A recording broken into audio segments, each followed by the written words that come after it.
To, czego życzyliście sobie więcej, czyli wywiady z gośćmi. Dzisiaj będą dwa bardzo krótkie oraz odpowiedź na bardzo stary film, który kiedyś zrobiłem z RAF Museum związany ze Spitfirem, którego teraz widzicie, Mark 16. Film związany był z eventem Spitfire Experience. Dziś uczestniczyłem w tym ponownie, w zasadzie ja byłem tylko tego świadkiem, ale relacja z tego w dzisiejszym odcinku, tak więc dla miłośników latania ten odcinek.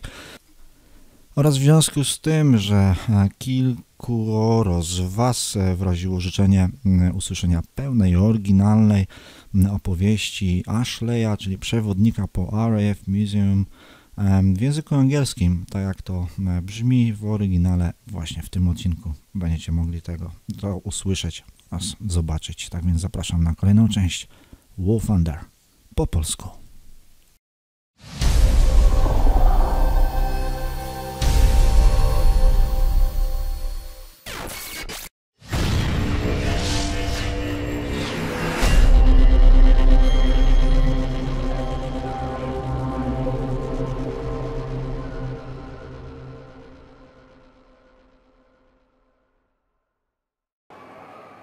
Tak jak wspomniałem w jednym z poprzednich filmów, nie tylko mnie będziecie mogli słuchać i czasami też oglądać na kanale War Thunder po polsku. Dzisiaj mam okazję przedstawić kolejnego z gości na kanale War Thunder po polsku. Jest nią Agata. Cześć Agata. Cześć. Fajnie, że możemy pogadać. Agata nie jest graczem War Thunder, a Agatę bym nazwał jest ofiarą War Thunder.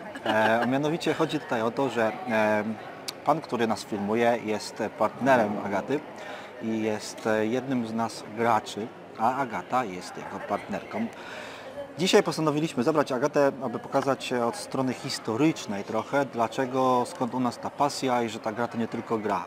Agata, czy miałaś okazję być już wcześniej w tego rodzaju przybytku, jakim jest takie muzeum? Nie, jestem tutaj pierwszy raz i w ogóle pierwszy raz jestem w takim miejscu. Póki co zobaczyliśmy tylko część eksponatów, samoloty, trochę helek, parę łódek.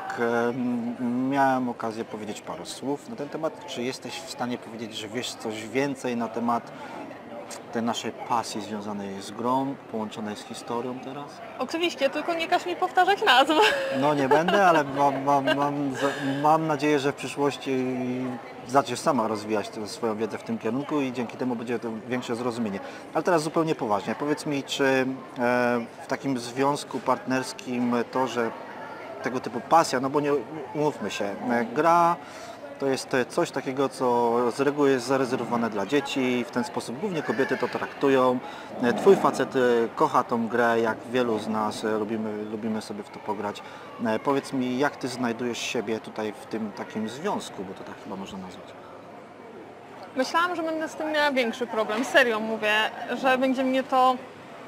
Aha, jest to nagrywane, więc użyjmy cenzury, że będzie mnie to irytować mocno. Jest nie najgorzej. Jest nie najgorzej. Czyli znajdujesz jakieś kompromisy? Tak, ja umiem po pierwsze, ja umiem sama dla siebie znaleźć czas. Ja wiem, czego ja chcę, co w tym czasie mogę zrobić, lubię. A w międzyczasie mogę mu zrobić kanapki, przynieść napoik, żeby mi nie umarł przed tym komputerem. Więc spoko. Tak więc panowie, powiem wam tak, od tego momentu powinniście zazdrościć partnerki i życzę wam, żebyście takie na swojej drodze spotykali. Kim jest ten szczęśliwy wybraniec, dowiecie się w kolejnej części tego samego filmu, tak, bo jeszcze jedna minutka. Operator będzie brał udział w pewnym experience i o tym powiem trochę w późniejszym czasie, tak? To ja mam do panów taką podpowiedź. Wiecie, to tak jak w samochodach, umiem określić mniej więcej kolor lakieru, tak? Ale jak przychodzi do was partnerka i się pyta, a co to, a czemu, to nie odpowiadajcie, kochanie, nie przeszkadzaj, tylko wytłumaczcie, tak wiecie, właśnie, jak małemu dziecku, bo ja nie mam pojęcia. Tam mi czołg to czołg, a samolot to samolot. A że mój partner ładnie odpowiada, to może dlatego się dogadujemy. Tak więc kreatywność popłaca, znajomość rzeczy również, dzielcie się swoją wiedzą. Dobra, tniemy. A ze mną kolejny gość, Waldas. Witam wszystkich. Tym razem gracz Founder. Waldas będzie brał udział dzisiaj w Spitfire Experience, czymś, co ja już kiedyś brałem udział i o tym zrobiłem film. W Waldasie dzisiaj po raz pierwszy zasiądziesz za sterami prawdziwego Spitfire'a. No ciarki trochę przeszły mi po plecach, ale na pewno będzie warto. Jestem w szoku, że w ogóle jest coś takiego w RAF Museum, a zobaczymy, jak będę wyglądał po wyjściu z tego samolotu. W każdym razie już się cieszę, że tam wejdę do środka i nie mogę się doczekać w sumie. Pełna relacja z tego wydarzenia oczywiście już za chwilę, bo mamy to za 3 minutki. Tyle, że ze względu na to, że po raz pierwszy, kiedy pokazywałem Spitfire Experience, było tylko trochę tego materiału, przy czym nie było słychać oryginału. Dalsza część tego filmu będzie w oryginalnej wersji. W pełnej może. W pełnej wersji. Ashley będzie mówił w języku angielskim, tak więc nie będzie tłumaczona dalsza część. Mam nadzieję, że postaracie się coś zrozumieć i będziecie mogli to sprawdzić już w rzeczywistości, kiedy gramy w naszą ulubioną grę, czyli Founder. A więc do zobaczenia w Spitfire'ze już zaraz.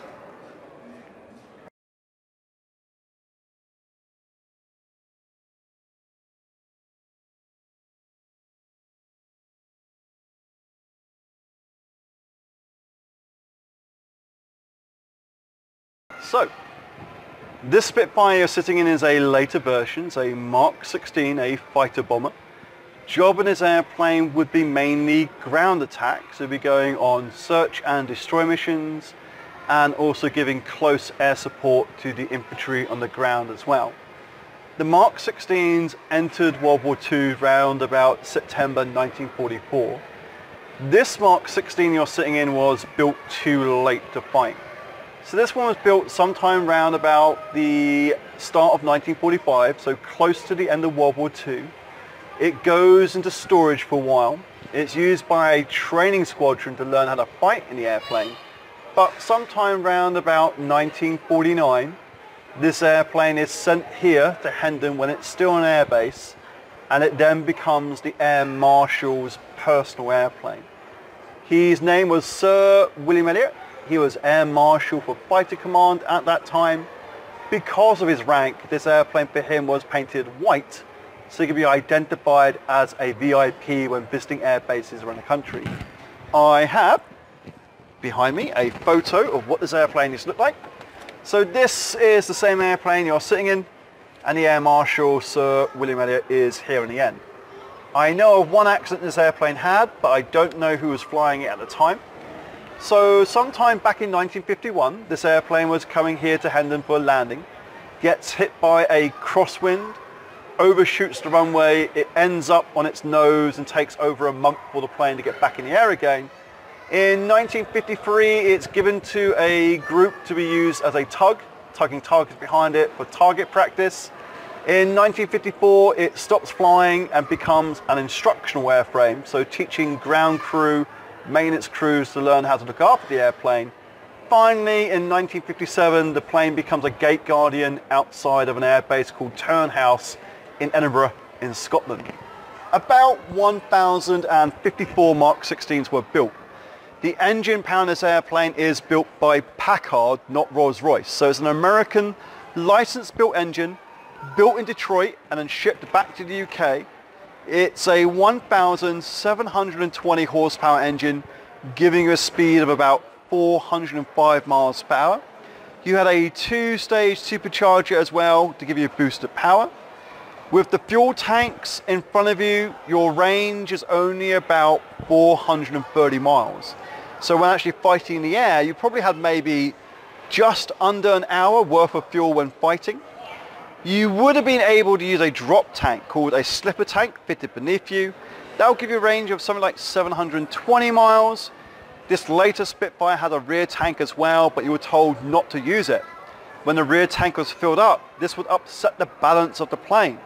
The only time you could really use it is if you had permission from your station commander, and you couldn't have it filled all the way up. You would normally carry two 250-pound bombs, one under each wing. You could carry a 500-pound bomb instead of the slipper tank. The release button inside your throttle. So where your thumb would be hovering over that button there, if you want to push it, that will drop your bombs. Now, you want to go into a dive. You want to be going into about 60 degrees. You want to use the gun sight to aim roughly ahead of the target, drop the bombs, and then pull up. I can show you how this gun sight would have worked. This one's called a refractive gun sight. So the way this would have worked, there would have been a light here, and when that light was turned on, crosshairs would be projected up. So if I shine this torch up, you should see the crosshairs lit up. So ideally, you want to get in close, get a target in the center of the crosshairs, and your gunfire button is on your stick. You don't have much ammunition and the gun's going to overheat, it can jam and stop firing. So you want to do a short controlled burst. You want to hold the button down for a couple of seconds for each shot. I mentioned as a gate guardian a few things had to be replaced. Now, the stick here in front of you, this belongs to an earlier Spitfire and early Hawker Hurricane. We can tell by looking at the gunfire button. Now, early Spitfires would have had 8 guns, 4 in each wing, all fire at the same time. So all you had during the Battle of Britain was a safe and a fire option. Lean out, you can see this later Spitfire is armed with 2 different guns. So we've got a cannon and a 50 caliber machine gun. Because you have 2 different guns, the gunfire button would have been a rectangle box with a flick switch so you can choose which gun you're firing. The brake handle was also missing, so it looked like a bicycle brake handle running for the center stick round about here. So the guns. The 20mm cannons, the big guns on the outside of the wings, would carry 120 rounds lasting about 9 to 10 seconds. The 50 caliber, the smaller gun on the inside, that would carry about 250 rounds lasting between 12 or 13 seconds. So not much ammunition, not much fuel, you really won't be in the air fighting for that long. So to give you an idea of the firepower, the size of the guns, these smaller bullets are the 303s, what the early Spitfires and Hurricanes will be firing at the start of the war. They're rifle caliber rounds that did not do much damage, so you have to get in really close. You want to be aiming for things like cockpits, engines, fuel tanks, things like that. You had about 15 seconds worth of firepower with the 303s. This one is a little bit bigger, this is the 50 caliber. Missing the head, you're looking about another 1.5 inches in length. And then compare that to the cannon, this is a lot bigger. Now, you could fire high explosive, armor-piercing rounds, explosive incendiary rounds. You would be able to fire a 50-50 mix of ammunition, so get mixed up with tracer rounds as well, and they'll get loaded into the wings. You can see the tips of the wings have also been cut, they've been clipped. So you're missing the elliptical curve shape of the earlier, older Spitfires. As a fighter bomber, you'd be flying pretty low, and to help you fly a little bit better, they cut the tips off. So what this does is increase your roll rate. So you'll be able to roll the plane left and right a little bit faster when flying low. And quite a large percentage of the Mark 16s had their wings cut like this. Now, if you pass them back, I will teach you briefly a little bit how you start the plane up and how you would take off. As I'm not a pilot, and there's sadly a few things missing, a few things damaged, I can't show you everything, but I'll show you as much as I can. So, first, tell your ground crew to move the chocks and the wheels so you can move forward, tell them to move out of the way. You could have the door closed in the emergency position while on the ground. So if I close this door up, you can see it's not fully closed yet, bit of a gap. The main reason for this is if you had to get out quickly while on the ground, all you have to do is pull the handle down, let the door drop and get out. You had a crowbar as well that would break out if you got stuck. So the first thing you want to do to get the engine start would be to push your throttle, the accelerator, a little bit forward into the start position. If you want to do that, you can. It won't stay in position anymore, so don't worry if it falls back. You'd also set your fuel mixture. So the grey handle here, add a mixture of ethanol to give it more power. That will go forward. Depending on your power setting, you can change the pitch, the angles of your propellers to get the most out of the engine. So the black handle here, this is for your propeller pitch. Sadly, the next thing to do is damage. So the next thing you would have done is prime your engine. So just like an old car, you'd have something like a choke to get a bit of fuel from the tanks into the engine to get the plane start.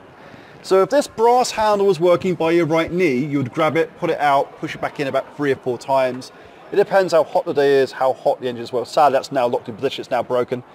You then turn on your magnetos for your electrical powers. These switches here, when I flick them both up, go ahead.